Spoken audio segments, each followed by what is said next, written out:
Conseil nutritionnel pour un mois de jeûne bénéfique. Pour ceux qui nous prennent pour la première fois, sachez que nous développons des thèmes sur la santé publique et ces thèmes permettent à tout le monde, à ceux qui l'écoutent, d'observer des comportements, des modes de vie à la maison afin de pouvoir quand même entretenir sa santé, maintenir donc cette bonne santé qu'on a. Ces conseils permettent à tous ceux qui l'écoutent de savoir comment manger parce que notre santé vient directement de notre alimentation. Ce mois, très important, le Ramadan pour les musulmans, mais tout le monde peut faire le Ramadan parce que tout le monde peut devenir musulman.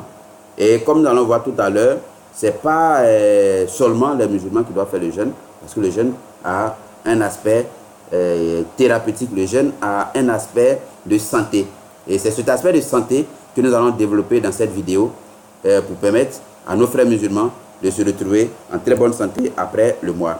Alors le constat, c'est que pendant cette période, les familles mangent, les familles se réunissent autour de repas copieux, le matin comme à la rupture, et ces repas très souvent ne tiennent pas compte des exigences du corps. Alors le corps va manifester ce manque de respect, en grippe j'allais dire, ce manque de respect par des carences, par des troubles digestifs. On peut voir même des pics de glycémie. Donc on peut avoir des pics de glycémie, des remontées de glycémie. Le stress, la fatigue, donc sont tant de troubles que nous observons à la fin du mois de jeûne. Et nous disons tout simplement que mieux vaut prévenir que guérir. Mieux vaut prévenir. Donc au niveau de la nutrition, au niveau des conseils en prévention, alors nous avons pris les mesures pour faire en sorte que le mois de jeûne puisse se passer non seulement bien, et qu'à la fin du mois de jeûne également, on puisse se retrouver en très bonne santé. Très souvent, nous intervenons par des vidéos comme celle-là, nous intervenons par des conférences, nous intervenons par des colloques, des séminaires de formation, afin que chacun puisse avoir une maîtrise parfaite de son alimentation. Maîtriser son alimentation, c'est avoir une longueur d'avance sur sa santé, sur le maintien de sa santé. Alors, le rôle des aliments dans notre organisme, c'est vraiment important de rappeler. Les aliments vont nous apporter les pièces, les éléments nécessaires pour que notre corps puisse se renouveler, notre corps puisse remplacer les cellules qui sont soit vieilles, les cellules qui sont soit mortes, ou bien même les cellules qui sont malades. Et quand une partie du corps est malade, quand une partie est morte, quand une partie ne vit pas bien, le corps même va utiliser nos aliments pour les renouveler. Les aliments, il faut savoir qu'il y a généralement 4 à 5 groupes d'aliments. Et ces aliments se constituent des glucides, dont sont les sucres, les protéines, les lipides, les vitamines, les sels minéraux, sans oublier l'eau qui va intervenir à tous les niveaux. Pendant ce moment de jeûne, il faut faire très attention. Il y a ce que nous avons envie de manger, soit parce qu'on a vu à la télévision. Il y a ce que nous avons envie de manger, soit parce que l'odorat, cela sent bon. Il y a ce que nous avons envie de manger, parce que les yeux, cela est attirant au niveau des yeux. Mais attention, il ne faudra pas céder à ces tentations. J'allais dire, il ne faudrait pas céder, parce que dans cette période, le tout, ce n'est pas de manger ce qui me plaît, mais le tout, c'est de manger ce qui va faire plaisir à mon corps. Ce qui va faire plaisir à mon corps, ce qui va réparer mon corps, ce qui va me permettre de gagner en santé, de gagner en beauté, ce qui va me permettre de réaliser vraiment un exploit sur le plan santé, parce que c'est tout là l'intérêt du jeûne. On ne finit pas un jeûne et puis la santé n'est pas améliorée. Quand on finit le jeûne, on a une santé vraiment toute refaite. Alors, généralement, nous allons dire qu'on tombe malade. Généralement, nos maladies viennent du fait que ce que nous avons apporté à notre corps ne convient pas au corps. Et donc, quand quelque chose ne convient pas au corps, du coup, cette chose devient comme un élément toxique. Alors, si le corps est rempli d'éléments toxiques, il est difficile pour ce corps de se renouveler. Alors, nous allons accumuler ces éléments toxiques, le corps ne pourra pas se renouveler. Et donc, les maladies vont se déclarer une à une. Donc, c'est quand même une opportunité le mois de jeûne, parce que ce mois de jeûne va faire en sorte qu'on puisse tout simplement limiter les apports. Quand on limite les apports, cela n'est pas mauvais. On limite les apports, ce qui veut dire qu'on limite les éléments toxiques qu'on apporte au corps. Ce qui veut dire que le corps va devoir utiliser l'énergie. Il va falloir utiliser l'énergie à partir des réserves. Va devoir donc, en utilisant les réserves, le corps va éliminer tout ce qui est toxique. Parce que nous réservons aussi ce qui est toxique. Les prises de poids, les fatigues chroniques, les douleurs articulaires. Et très souvent, ce sont une accumulation de déchets. Donc, pendant cette période, le corps va devoir s'en débarrasser, va pouvoir s'en débarrasser. Le corps va pouvoir refaire de nouvelles cellules avec de bons ingrédients. Le corps va devoir tout simplement se rajeunir un tout petit peu. Et donc, le jeûne est vraiment bénéfique, est très bénéfique. Il faut pouvoir faire. Alors, pour réussir le jeûne proprement dit, il faut passer d'abord par une phase de préparation. Il faut préparer le jeûne. Donc, avant le jeûne, nous sommes pratiquement à une semaine, je pense, du jeûne. Et donc, à partir de maintenant, nous devons faire ce qu'on appelle un diagnostic. Nous allons faire un bilan, savoir est-ce que tous les éléments qui sont dans mon corps, donc les réserves de mon corps, sont vraiment à un point appréciable afin de pouvoir aborder cette période. Et si ce n'est pas le cas, on cherche donc à pallier, on cherche donc à mettre les réserves au point pour que nous puissions terminer cette période en beauté. C'est vraiment important. La période diagnostique, il faut déjà voir sa santé. Ensuite, il faut préparer. Et il faut préparer. Encore, c'est l'adaptation. Nous faisons près de 3, 4, 5 repas par jour. Et les 5 repas sont repartis à des heures régulières. Donc, sont repartis sur toute la journée. Pendant le mois de jeûne, nous n'allons pas repartir nos repas sur toute la journée, mais nous allons repartir nos repas à des heures spécifiques. Donc, il faut commencer déjà par adapter les repas, les heures de repas au mois de jeûne. Parce que si nous attendons pile le jour J pour rompre de façon brusque avec l'habitude, et cette rupture brusque avec l'habitude cause des dégâts, cause des troubles, et ce n'est pas du tout appréciable. Alors, en plein dans le mois de jeûne, il faut réussir le jeûne, il faut faire très attention aux aliments que nous allons choisir et à la manière de les consommer. Les aliments, les groupes d'aliments, il faudrait que le repas que nous allons avoir puisse contenir au moins un aliment de chaque groupe. Parce que chaque groupe d'aliments a un rôle spécifique, a un rôle dans l'organisme. Et si nous avons 3 groupes et qu'il y a un groupe qui manque, le corps va manifester tout simplement un trouble pour signaler ce manque. Et donc, il est important. En matière de sucre, il faut privilégier les sucres rapides. J'allais dire, attention, il faut plutôt privilégier les sucres lents et non les sucres rapides. Les sucres rapides passent tellement vite dans l'organisme et que ces sucres rapides peuvent faire vaciller le taux de sucre dans le sang et donc provoquer des pics. Ces sucres rapides peuvent constituer des stocks, donc provoquer des prises de poids. C'est pourquoi c'est important de privilégier les sucres. Il faut donc privilégier les sucres lents. Ces sucres lents auront encore pour avantage de contenir des fibres. Et ces fibres vont quand même permettre une très bonne digestion. Ces sucres lents vont se mettre à la disposition des cellules petit à petit afin d'éviter les stocks, afin d'éviter les manques d'énergie pendant la période. Parce que n'oubliez pas que nous allons passer une période où on ne va pas manger. Donc c'est vraiment important. Et il faut aussi rappeler que les sucres lents se retrouvent dans les céréales non raffinées. Dans les légumineuses, dans le haricot par exemple. Les sucres lents se retrouvent dans les fruits. Quand ces fruits sont consommés sous forme physique et non sous forme de jus. À côté, les sucres rapides, vraiment il faut les fuir. Pendant cette période. En termes de protéines, nous allons distinguer quand même les protéines animales, des protéines végétales. Les protéines végétales, c'est vraiment les protéines qu'il faut privilégier.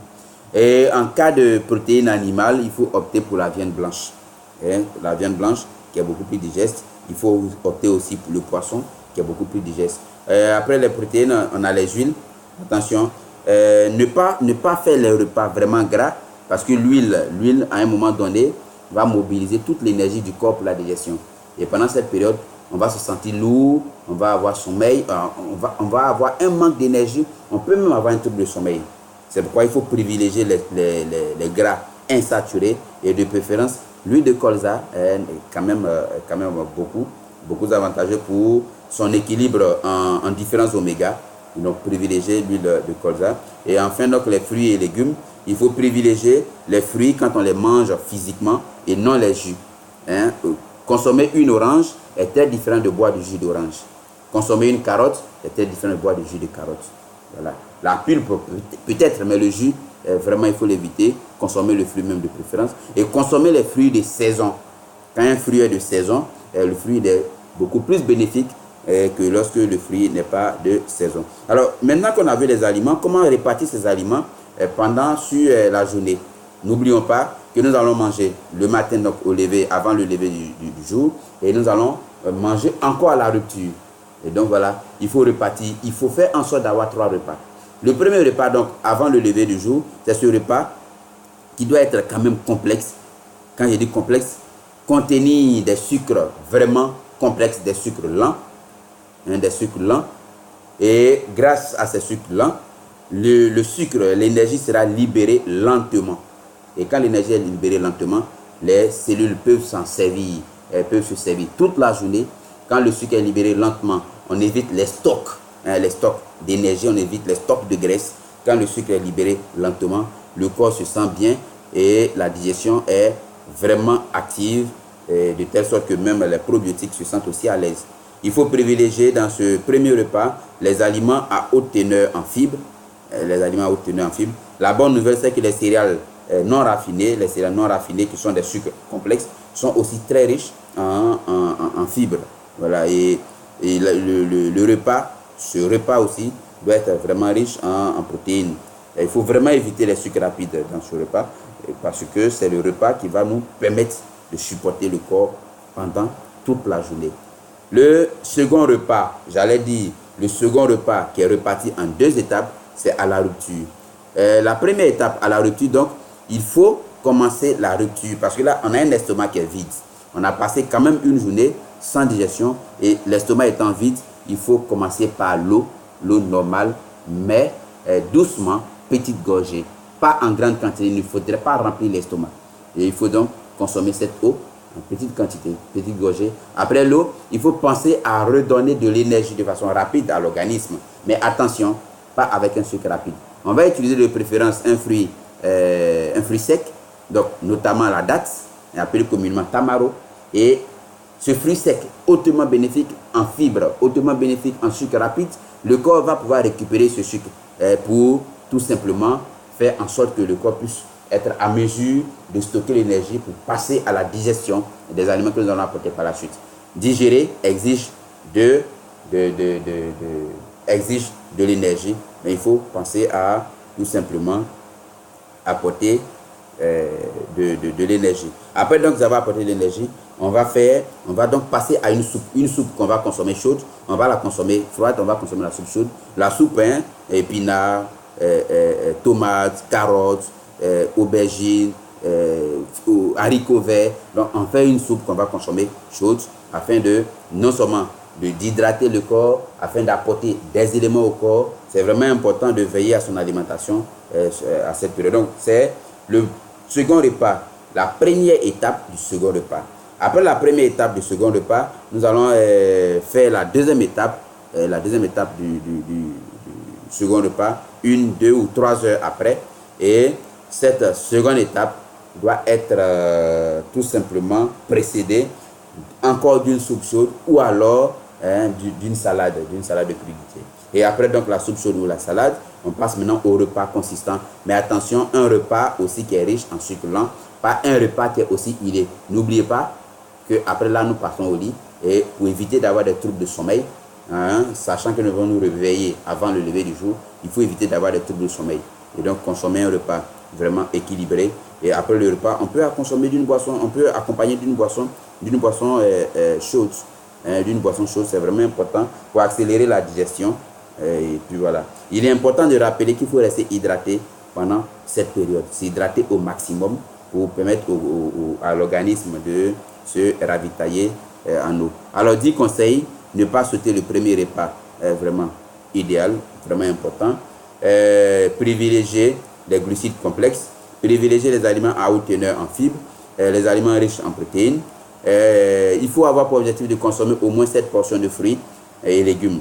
Fruits et légumes de couleurs différentes, vraiment important. Réduire sa consommation de sucre et d'aliments transformés, surtout les farines blanches, surtout les fritures. Et là, nous allons en venir d'ailleurs. Et il faut rompre le jeûne doucement et éviter les excès. Il faut faire des soupes, un élément régulier des repas. Des soupes, un élément régulier des repas, surtout les repas à la rupture. Les soupes sont vraiment bénéfiques. Il faut rester hydraté, pas d'eau glacée surtout. Rester hydraté, boire de l'eau à température normale. Boire de l'eau à température normale. Éviter les boissons à haute teneur en caféine. Éviter les aliments frits, les bouillons d'assaisonnement. Il y a des bouillons même, il y a des techniques d'assaisonnement à partir des herbes. C'est vraiment bénéfique. Éviter les frites, c'est des aliments frits, parce que là, c'est des huiles. Il faut vraiment les éviter. Et un aliment qui est frit va avoir son index glycémique vraiment augmenté, surtout lorsqu'on passe les sucres à la friture. L'index glycémique fait un pic et c'est pas du tout bon. C'est pas du tout bon. N'oubliez pas, l'objectif pendant ce mois, c'est de mettre le corps dans les conditions de fonctionnement normal, mettre le corps dans les conditions de détoxification, mettre le corps dans les conditions de régénération cellulaire. Et donc, c'est pas le moment de, j'allais dire, aller à contre-courant de cet objectif. Éviter l'exercice physique durant les heures de jeûne. Donc, il ne faut pas éviter, il ne faut pas s'adonner aux exercices physiques, voilà, courir, et ces exercices qui vont mettre le corps en manque d'énergie. Mais on peut marcher un tout petit peu, ça ne gêne pas. On peut aller au travail, ça ne gêne pas. Adaptez le jeûne à vos conditions physiques, et j'allais même ajouter les conditions physiques et physiologiques. Le jeûne doit être adapté. C'est pas naturellement. Il faut toujours, dans la période de préparation, il faut toujours avoir recours à un médecin nutritionniste, même à un nutritionniste, à un diététicien. C'est vraiment important de le savoir afin de mener un bon moment de jeûne. Alors, la vidéo, vous l'avez aimée, d'accord? Si oui, partagez-la. Partagez-la. N'oubliez pas que vous pouvez toujours faire un retour pour d'éventuelles préoccupations. Partagez la vidéo pour aider quelqu'un. On n'est pas obligé d'être musulman. On a tous des amis musulmans. On peut même faire le jeûne. On n'est pas musulman, mais accompagner son ami musulman. L'avantage qu'on aura, c'est d'améliorer notre santé. Et c'est toujours bien d'améliorer sa santé. Alors, la vidéo, elle vous a plu, d'accord? Oui. Alors, cliquez sur s'abonner pour tout simplement être informé, être averti des prochaines vidéos que nous allons réaliser. Il y a aussi possibilité de nous contacter, comme nous l'avons dit d'entrée de jeu. Nous intervenons par conférence. Donc, il y a possibilité de nous contacter pour une conférence en communauté religieuse, en communauté familiale, en entreprise, pour un entretien privé, un entretien adapté. On peut aussi nous contacter pour des cas exceptionnels. Qu'est-ce que j'appelle cas exceptionnel? Un cas exceptionnel, c'est lorsque, avant le jeûne, on se rend compte qu'on a un déficit en calcium, on a un déficit en magnésium, on a un déficit en fer, on souffre on a tel problème de santé. Et donc, il faut pouvoir équilibrer ces manques avant même que le jeûne ne commence. On ne va pas au jeûne en ayant déjà des carences. En ayant des carences, ce n'est pas du tout recommandé. Et c'est pourquoi c'est important de faire le point avant d'entrer dans le mois de jeûne. Alors, bon mois de jeûne, un mois de bénédiction. Tirons le maximum de profit, tout simplement en veillant à une très bonne habitude alimentaire. Allez, ciao et à la semaine prochaine pour un autre thème.